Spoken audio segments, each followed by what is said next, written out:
Bien, chers amis, merci beaucoup. Well, dear friends, thank you very much. Thank you for being here and being involved in this summit. We had 700 participants from around the world. And thank you for sketching out the outcomes and the Paris AI actions. And with our friend Prime Minister Narendra Modi, who coordinated the work with us, we trust that there will be a solid basis for the future. We have some 10 commitments, around 100 decisions, initiatives and coalitions on subjects which are greatly diverse in range and which will make it possible to tackle the challenges raised in the course of this work. Obviously, I can't sum up everything that's been said in the course of the summit, but I would like to point out 3 key take-home messages. First, we're all convinced that this is a time of innovation and acceleration. And this is why in the course of the discussions, and we've seen it today, that we have this dilemma of what's positive, what's negative, whether we're afraid or feeling there's hope. And we'll see that the actions will speak for themselves. We know that we want to be involved in this. We realize that this is competition, and we are decided to do this because this is a matter of sovereignty. And sovereignty for all participants. So we're living a moment of great innovation and extreme speed. It's a time of acceleration of choices and of investments.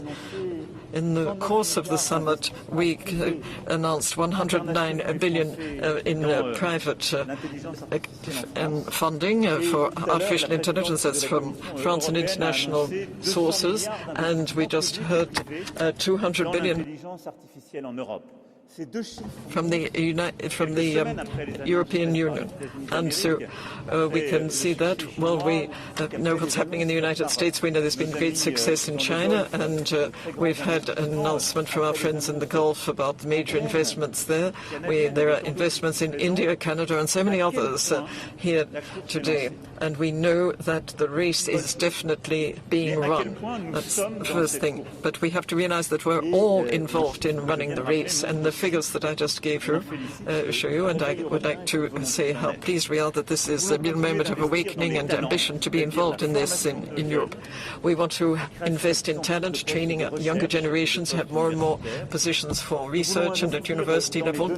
We want to invest in data and the consolidation of data, and we need to have a framework for accessing the data. We want to invest in data centers, and the President of the Commission announced the program for setting up a data center in Europe for public research and startups.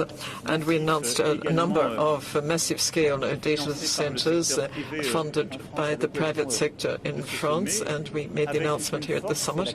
And the strong point here is there's real ability to have sustainable, low-carbon energy sources, and this is where the French model of civil nuclear power is a real strong point.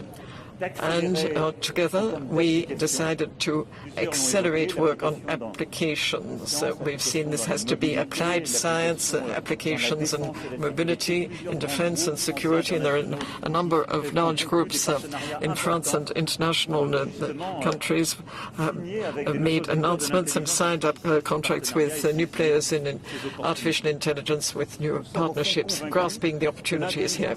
And we are all convinced that artificial intelligence will be an opportunity for us all to learn better, to have better healthcare, to have better work, and to have a better life within our societies.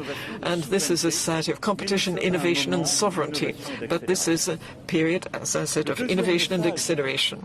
The second message is how we can build up trust and to get away from this dilemma of risks on the one side and opportunity on the other, thinking that the only option is regulations which might be an obstacle to innovations. I think that the challenge we are all up against is that governments have to take action, but also civil society needs to act, and private enterprise does too. Major investors need to too.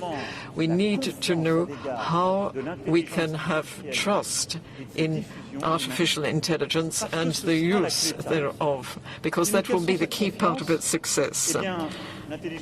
Because if we can't trust it, then we won't have artificial intelligence adopted around the world or spread around the world, and we'll see that in a few years' time there will be lots of our fellow citizens saying we don't want AI in our country.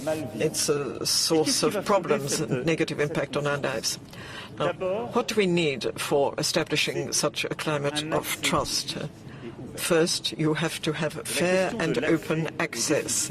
And the question of access is of decisive importance. We need to have wide-ranging access, and we've seen this internationally with players from Asia-Pacific, Latin America, and other regions of the world. And we need to have access for all continents and all countries. And we've seen this with Prime Minister Modi. This is the third path. We don't want a system of those who are in power and the rest are vassals. We want to have this serving the entire planet. And I don't believe that the world will be divided between the global north and the global south, just looking at one another, because if we want to have trust in artificial intelligence, we have to make sure there is equitable access to these innovations in all continents. And this is a challenge for both public authorities and the private sector. And, of course, this is a challenge in our societies, too. We must not let a divide be established between the older generation and younger generations, or in certain parts of our countries, with differences in access to artificial intelligence. Then the next question is the quality of the data. If we want to trust artificial intelligence, we have to have greater and more consolidated quality data. And that way we will have trust in them and they can be certified. And we want to have models, we want to have open access, but it has to be multiple access. We're all different. You can see it just looking around the auditorium here.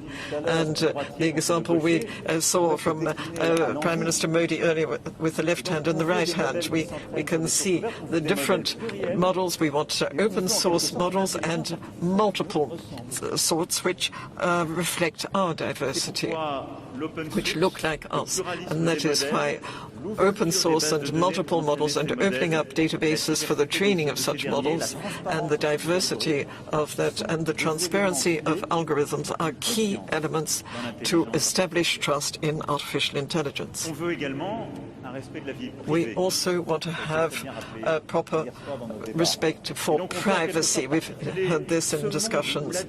And we are here in a world where data is so open and we can accelerate innovation with it, but there has to be proper protection of privacy.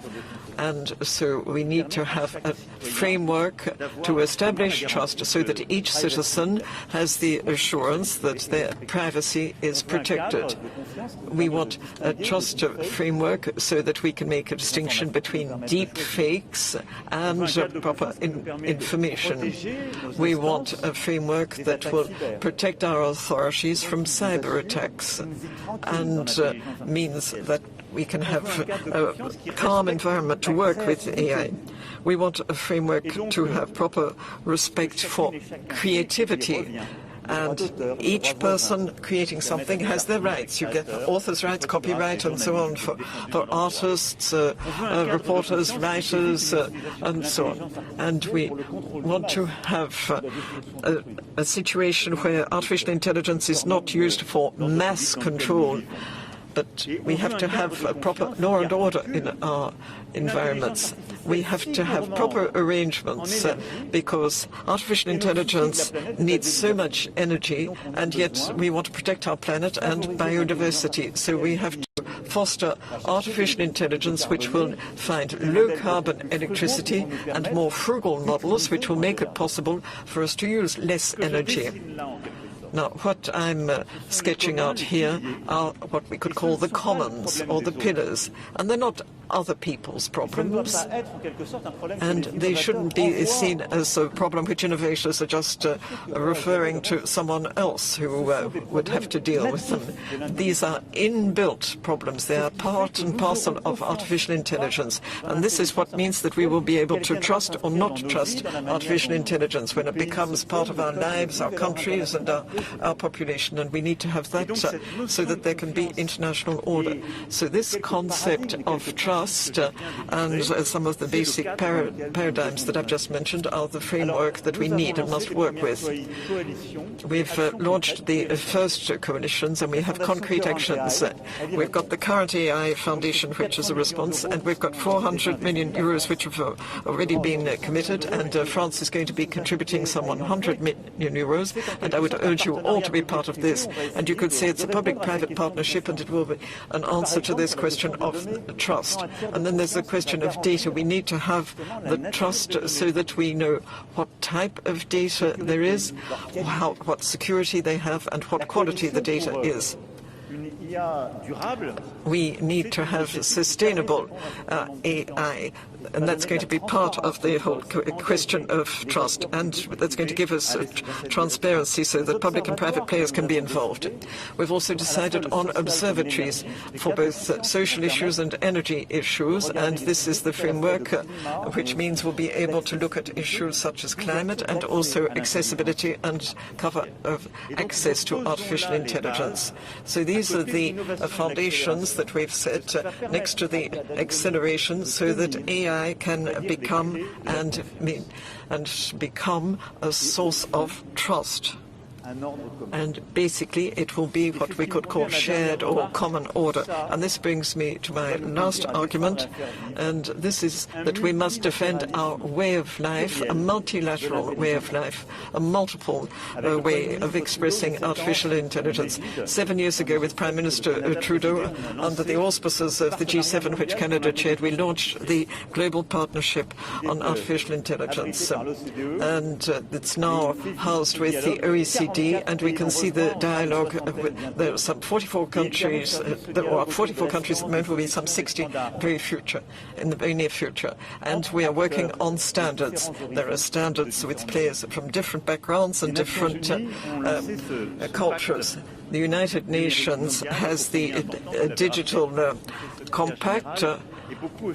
The Global Digital Compact, and we've got the Secretary General here mentioned it, and we've got UNESCO, the Francophone Organization, the Council of Europe, and their different areas have worked on this, and we know that these are key organizations, and we can see that in these different organizations, as we can see in this summit here, that we have international governance of artificial intelligence, and this means that on the basis of actions and coalitions which we have now launched, will make it possible for us to consolidate the elements needed for us to have trustworthy artificial intelligence at this period of acceleration and innovation, and we will be able to set the rules, because we do need these rules.